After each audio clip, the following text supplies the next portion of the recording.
So tickets are selling, the theaters are full. It's a fine time to be on Broadway. All right, but does that mean the Great White Way is a wise investment? Fox 5's Allison Morris is here with a look at a business behind Broadway. Allison. Yeah, it's never quite that simple, right, guys? Just because the theaters are full doesn't mean that's where you want to put your money. The economic theory of supply and demand may be in full effect in Times Square. Here's what's going on. There are only about 40 theaters, and there are shows lining up to fill them. But just because Broadway is making money, that doesn't mean that you will too if you invest in a show. I talked with producer Ken Davenport about the ins and outs of backing Broadway productions. We are booming right now more than we ever have. We're a billion-dollar industry.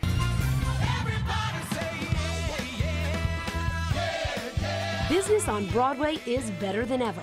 Just ask Ken Davenport, a producer behind hits like Kinky Boots, Godspell,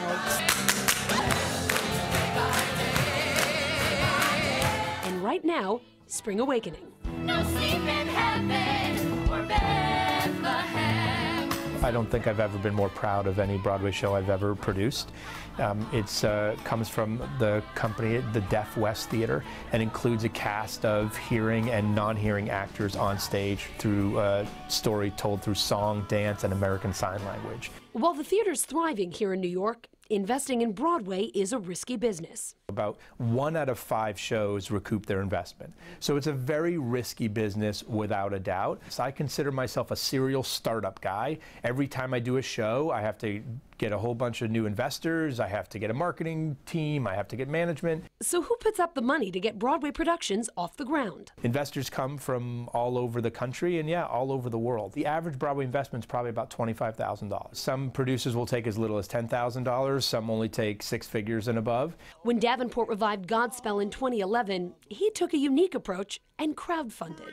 We had over 700 investors, and we let people get in for as little as $1,000 on that project. The successful investments on Broadway aren't always the most logical ones. Just look at Hamilton.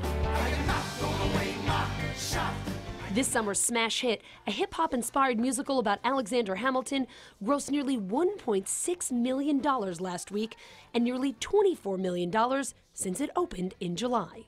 When art is done unbelievably well, it can turn something like that, an idea that you never thought would work, into a big, big success. I am not throwing away my shot! All right, I asked Ken where he stands on Hollywood stars, because this is a hot debate. Does it help to have one in order to have a successful show? Well, Ken says big names usually do mean a boom in advance sales, but there's certainly no guarantee that a show will have a great run.